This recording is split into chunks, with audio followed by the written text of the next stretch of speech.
नमस्कार दोस्तों, स्वागत है आपका विक्ट्री स्टडी पॉइंट में। और आज हम लोग जो हमारा चैप्टर अभी चल रहा है ईंटें मनके तथा हस्तियां, उसका अंतिम और छठवां जो पार्ट है उसको कवर करने जा रहे हैं। ठीक है, ये पार्ट, इसमें अब एक ही टॉपिक हमारा रह गया है जो हमारा है अतीत को जोड़कर पूरा करने की समस्याएं। और अभी तक मैं आपको बता दूं, हम लोग कहां तक कर चुके हैं?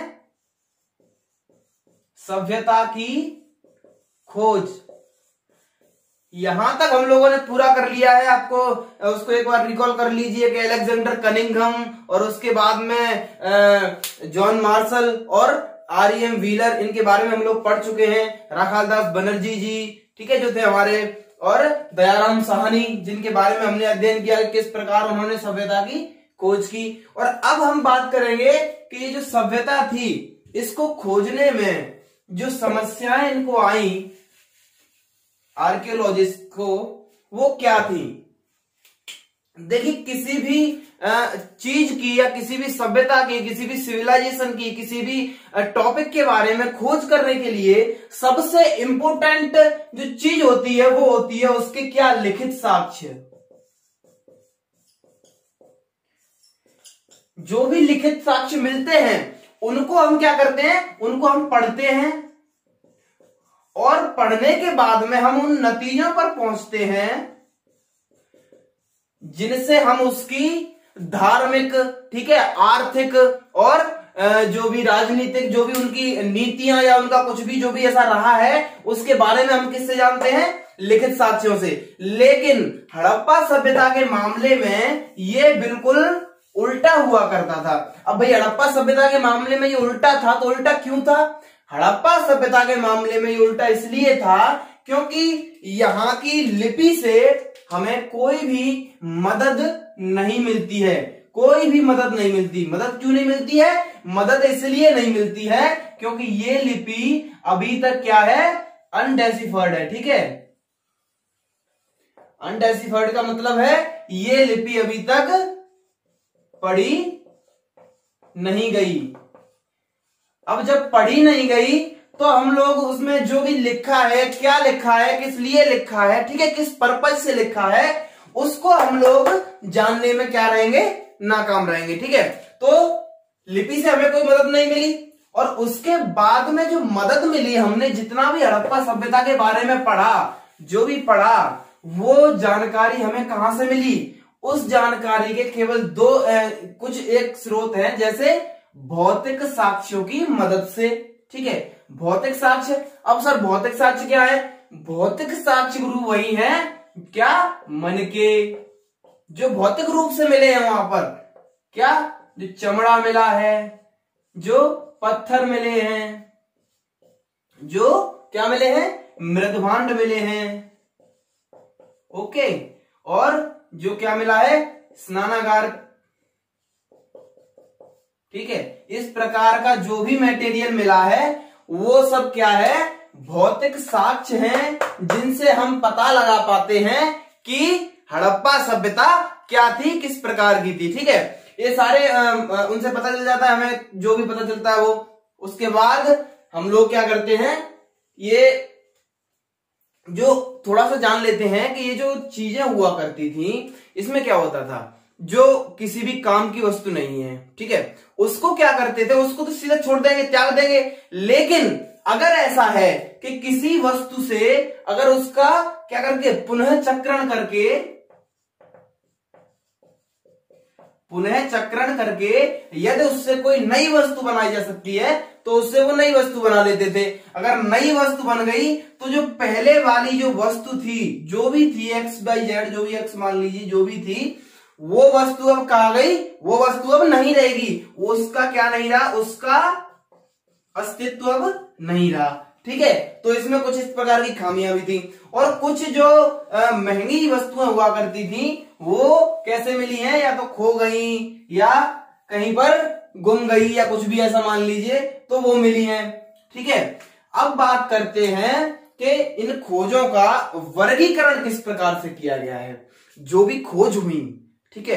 अब खोज क्या क्या हुई वो तो आपको पता ही है, केवल क्या भौतिक साक्ष्य में मिले हैं जिनसे हम कुछ पता कर पाते हैं। अब आर्कियोलॉजिस्ट ने, जो पुरातत्वविद हैं, उन्होंने क्या किया है, इन खोजों का वर्गीकरण किया है, इनको वर्गीकृत किया है, इनको बांट दिया है। और बांटा किस लिए है? बांटा है इन्होंने उसको अपनी किसी सहूलियत के लिए अपने, ठीक है, कि उसको पढ़ने में जानने में क्या हो, आसानी हो, समझे। तो इन्होंने बांटा है दो तरीके से। पहला जो तरीका है वो थोड़ा क्या है, आसान तरीका है। आसान किस लिए भाई?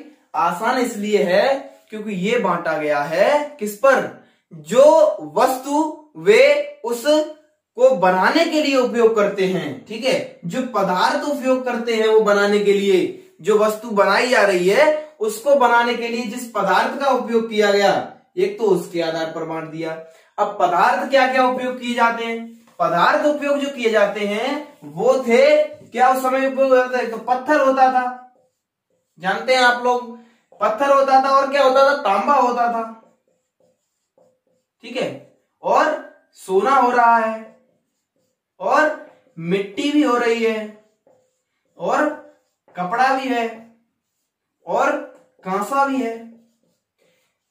हाँ भाई, आप इसमें लोहा मत लिख देना, ये मत लिख देना, ये उपयोग नहीं होता था, लोहे का उपयोग नहीं किया। इस बात का ध्यान रखना है कि हड़प्पा सभ्यता वाले लोग लोहे से परिचित नहीं थे, ठीक है, लोहे से परिचित नहीं थे ये लोग। तो ये किस किस का उपयोग करते थे, ये तो इसी आधार पर इनको बांट दिया गया। पहला तो उपयुक्त पदार्थ के आधार पर कि इन पदार्थों से बना होता था। दूसरा जो है, जो दूसरा था वो था उपयोगिता के आधार पर। ये थोड़ा जटिल था, थोड़ा क्या, बहुत जटिल था। जो उपयोगिता है, किसकी, जो वस्तु मिली है उसको उसकी उपयोगिता के आधार पर बांटना। उपयोगिता का आधार यह है कि उसको यूज कहां किया जाता है, किस चीज में, किस कार्य के लिए उसको यूज किया जा रहा है, वो क्यों उपयोगी था, किस चीज के लिए उसका उपयोग किया जाता था। ये जो है बहुत जटिल था। जटिल क्यों था? जटिल इसलिए था कि भाई कोई भी चीज इसी किसी प्रकार की, ऐसे मान लीजिए इस प्रकार का कोई लोहा मिल गया, सॉरी पत्थर मिल गया इस प्रकार का, ऐसा, ठीक है, इस पत्थर को क्या माने, आभूषण माने, या इस पत्थर को क्या माने, या इस पत्थर को ये औजार माने। अब क्या माने भाई इन दोनों में से? ये थोड़ी समस्या इनको देखने को मिली कि उनका जो उपयोग है किस प्रकार से किया जा रहा है, ठीक है। अब उपयोगिता के आधार पर ये लोग ज्ञात करने के लिए एक चीज का उपयोग करते थे। ये लोग देखते थे उसकी स्थिति, वो जो पदार्थ है, जो भी वस्तु है वो मिली है तो वो कहां मिली है, समझे, किस जगह पर प्राप्त हुई है। यदि यही वस्तु, ऐसी वस्तु कोई किसी के कहां से, घर से प्राप्त हुई है, ठीक है, तो वो हो सकता है कि क्या रहा हो, कोई आभूषण रहा हो। यदि यही वस्तु कहीं कोई बैटल ग्राउंड जैसे मान सकते हैं, कोई लोगों का समूह जो कहीं सभा करता है या कुछ भी करता है, जैसे यहाँ पर बहुत सारे मिले हैं ये, अब एक नहीं इसको बहुत सारे मिले हैं। अब इतने सारे आभूषण तो नहीं मिलेंगे एक साथ, आभूषण तो भाई अपने अपने अपने अपने ऐसे, लेकिन ये हो सकता है कि औजार ये लोग अपने रखते हो एक साथ रख के, तो हो सकता है ये औजार भी हो सकता है, ठीक है। तो उसका स्थिति भी ज्ञात करते थे कि चीज है कहां पर, समझे, कहां पर मिली है, भट्टी में मिली है, कब्रिस्तान में मिली है, जो कब्र है उसमें मिली है, कहां मिली है, किस जगह पर प्राप्त हुई है। ये भी बहुत महत्वपूर्ण था कि उपयोगिता के आधार पर, ठीक है। और एक और था साक्ष्य जिनसे ये पता लगाते थे हड़प्पा सभ्यता के बारे में, वो है कुछ अप्रत्यक्ष साक्ष्य। कुछ अप्रत्यक्ष साक्ष्यों से पता लगाया गया। बात को समझिए, अप्रत्यक्ष साक्ष्यों से क्या था पता लगाया गया। आप लोग कैसे पता कर सकते हैं कि वहां का पहनावा क्या था, कैसे आप लोग ज्ञात कर सकते हैं कि वे लोग कपड़े पहनते थे? क्यों? क्योंकि जो कपड़ा होता है वो क्या हो जाता है, वो नष्ट हो जाता है, कपड़ा नष्ट हो जाता है, कपड़ों से पता नहीं कर पाए। अब पहनावे का पता करने के लिए इन लोगों ने एक चीज का उपयोग किया, वो था कुछ मूर्तियां थी, कुछ मूर्तियां थी जिनको कहते हैं क्या, मृण मूर्तियां, देखो आपकी किताब में आप लोग देख सकते हैं क्या दे रखा है, मृण मूर्तियां करके दे रखा है। आप लोग अपनी किताब में मृण मूर्तियां देखेंगे, एक मूर्ति भी आपकी किताब में दे रखी है एक उसकी, आप लोग अभी देख लीजिए आपके स्क्रीन पर आपको जो दिख रही है मूर्ति, उसमें आप लोग आसानी से देख सकते हैं कि ये एक किसी महिला की मूर्ति है जिस पर कुछ आभूषण और कुछ कपड़े करके और एक मुकुट ऐसे दिखाया जा रहा है, आपको देख सकते हैं आप लोग। तो इन चीजों से करते थे पता कि उनका क्या था, जो पहनावा था वो कैसा था, समझ गए ना। तो ये कुछ अप्रत्यक्ष साक्ष्य का वो हो गया, एक उदाहरण हो गया।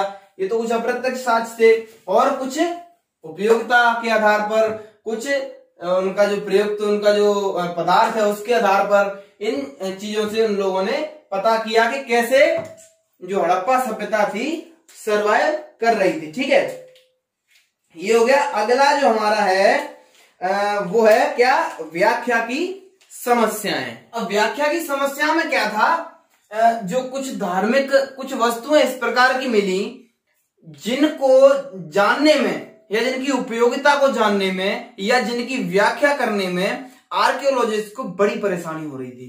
परेशानी क्यों हो रही थी? परेशानी होने का कारण यह था कि वे लोग समझ नहीं पा रहे थे कि ये जो वस्तुएं हैं जो हमें यहां पर मिली हैं, ठीक है, इनका उपयोग किस पर्पज से किया जाता था, इनका उपयोग क्यों किया जाता था, ये लोग जान नहीं पा रहे थे। ये लोग क्या थे, असमंजस में थे। ठीक है, असमंजस में है। अब असमंजस में है तो कुछ तो करेंगे। अब असमंजस में है तो क्या किया, असमंजस में है तो ये कर रहे हैं कि कोई भी वस्तु यदि जटिल दिख रही है, ठीक है, यदि कोई भी वस्तु जटिल दिख रही है तो वो किस प्रकार की है, ये मानते थे कि वो वस्तु धार्मिक प्रथा से संबंधित है। ठीक है, समझ में आ रहा है? वो क्या मानते थे कि वो वस्तु किससे संबंधित है, किसी धार्मिक प्रथा से संबंधित है। अब इन लोगों ने ऐसा ही किया।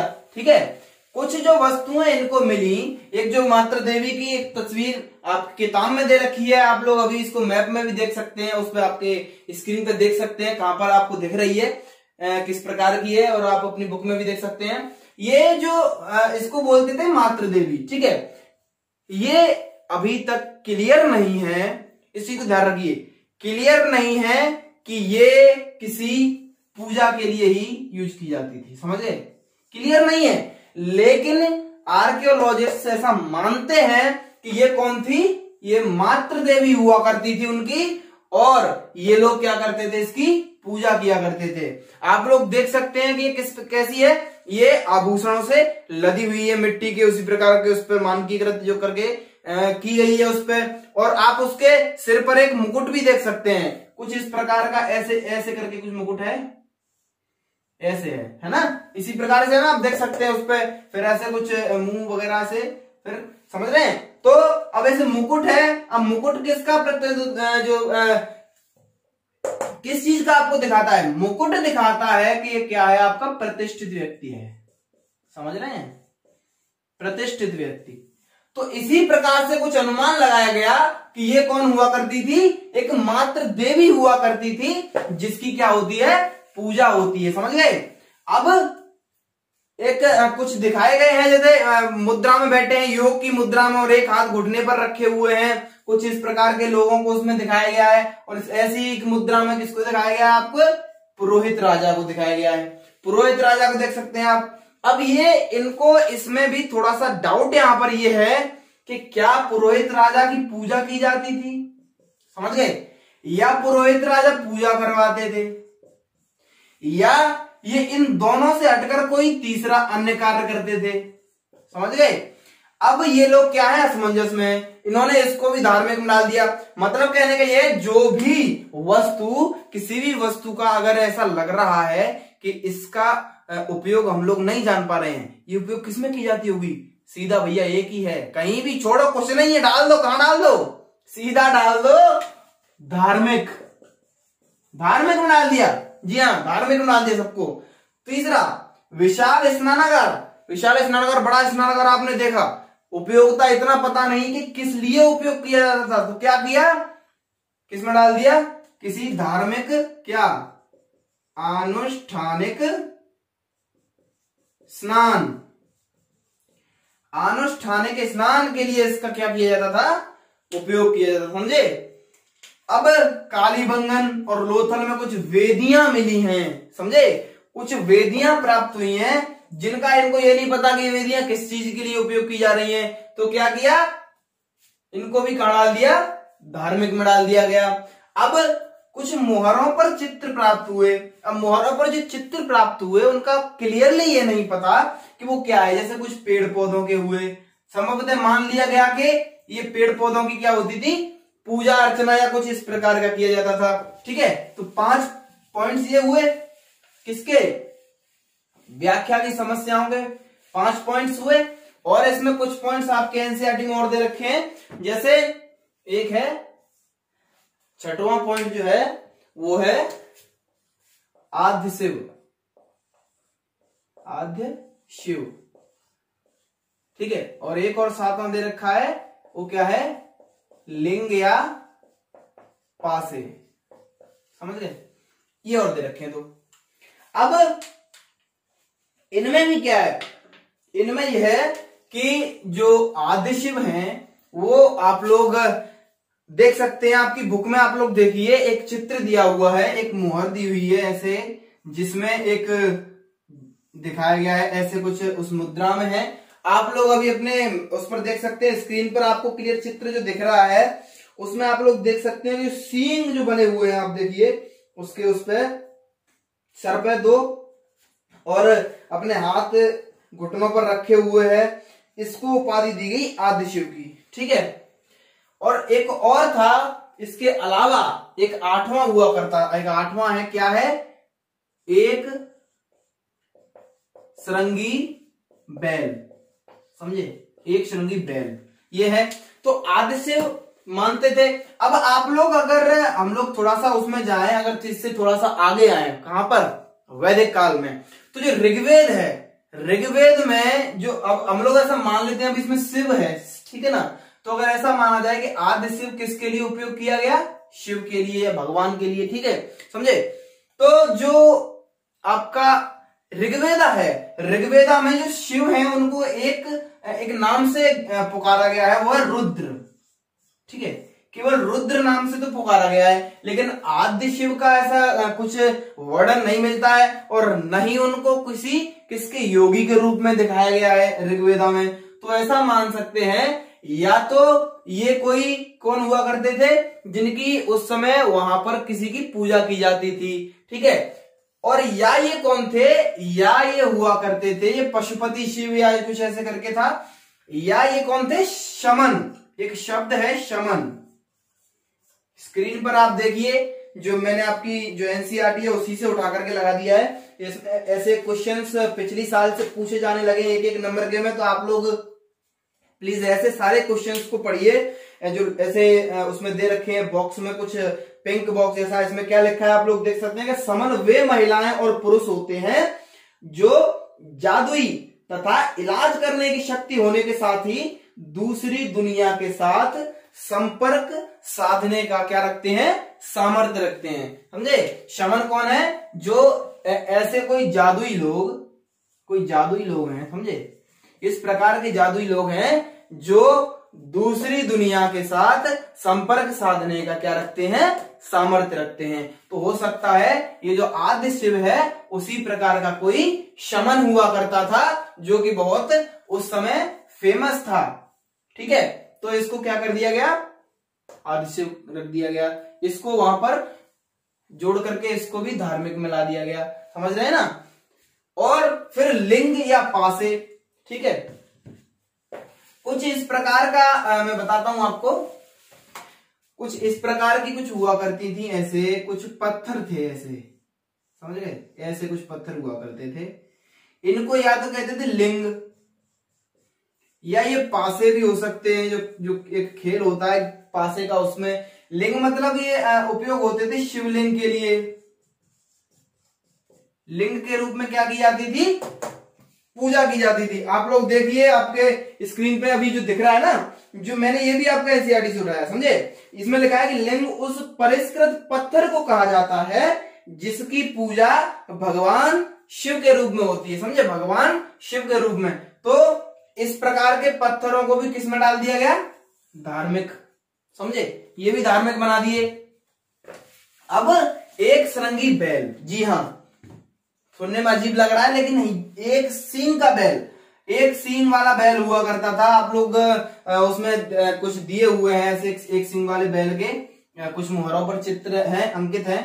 तो ये तो कल्पना ही नहीं थी कि एक सरंगी कोई बैल हुआ करता था, ये तो केवल उनकी क्या थी, एक कल्पना थी, ठीक है, ऐसा वो लोग केवल मानते थे। तो ये भी आर्कियोलॉजिस्ट मान लेते हैं कि एक सरंगी बैल जो था किससे संबंधित था, धार्मिक अनुष्ठानों से संबंधित हुआ करता था। तो मैंने आपको इसमें 8 पॉइंट्स बताए, ठीक है। आप लोग इसमें क्या करना है, व्याख्या की समस्याएं, ऐसे कुछ प्रश्न आ जाते हैं 3 नंबर में, 4 नंबर में, 8 नंबर में भी आ सकता है। क्यों आ सकता है 8 नंबर में, क्योंकि इसमें 8 पॉइंट्स हैं, आप लोग देख सकते हैं आराम से पूरे 8 पॉइंट्स आप इसमें। अब ऐसे नहीं लिखना है आधे से लिख दिया, सबको लिखना है, उसके बाद डैश लगाना है और उसके बारे में पूरा क्या करना है, डिस्क्राइब करना है, जैसे मैंने आपको बताया हर एक के बारे में, समझे। तो प्रश्न पूछ सकता है कि हड़प्पा सभ्यता के इतिहास को जोड़ने के लिए जो क्या थे, आर्कियोलॉजिस्ट थे, उनको व्याख्या करने में क्या क्या समस्याएं आती थी, ठीक है। तो व्याख्या की समस्या यही लेना है। देखिए मैं आपको एक चीज बताऊं कि हम लोग जो भी इतिहास के बारे में पढ़ते हैं उस चीज को बड़े उससे बड़ी ही सतर्कता से ज्ञात किया जाता है, समझे। तो अब उसको ज्ञात करने के लिए कुछ चीजों का, जैसे कुछ तकनीकों का उपयोग ऐसे किया जाता है कि कोई भी चीज या कोई भी वस्तु मिली, वो लोग क्या करते हैं, वो उस वस्तु की सिमिलर वस्तु, सिमिलर, समझे, सिमिलर वस्तु आधुनिक काल में जो उपयोग हो रही है, आधुनिक मतलब आज के काल में जो उपयोग हो रही है, उससे क्या करते हैं, जोड़ देते हैं, उससे जोड़ते हैं और उसके बाद वो लोग उस नतीजे पर पहुंचते हैं कि इस चीज का, जो भी ये वस्तु है, इसका क्या उपयोग हुआ करता था। तो अतीत को समझने के लिए वर्तमान को जोड़ना बेहद आवश्यक होता है। इस चीज को आप लोग समझ लीजिए, समझे। तो ये चैप्टर हमारा कंप्लीट हो गया, यहीं पे पूरा पहला चैप्टर हमारा कंप्लीट है, ठीक है। आपको अगर इसकी और जो वीडियो पिछली बची हुई है उनको देखना है तो आप लोग डायरेक्ट चैनल से भी देख सकते हैं और डिस्क्रिप्शन में हमने इसकी आपको लिंक भी प्रोवाइड कर दिया, आप लोग वहां से भी देख सकते हैं, समझे। तो अब हम क्या करेंगे, ये चैप्टर जो कंप्लीट हुआ है इसके कुछ इंपोर्टेंट क्वेश्चंस भी आपको लेकर के आएंगे। जब एग्जाम टाइम आएगा तभी 5 से 7 मिनट की बूस्टिंग वीडियो हम लोग लेके आया करेंगे। क्या इंपोर्टेंट जो पॉइंट्स हुआ करते होते हैं ना, जो इंपोर्टेंट पॉइंट्स होते हैं और जिन टॉपिक्स की एग्जाम में आने की बहुत संभावना होती है, उस प्रकार के प्रश्न हम लोग आपके लिए लेकर के आएंगे, ठीक है। तो आज का हमारा यही समाप्त होता है, फिर मिलते हैं, खुश रहिए, धन्यवाद।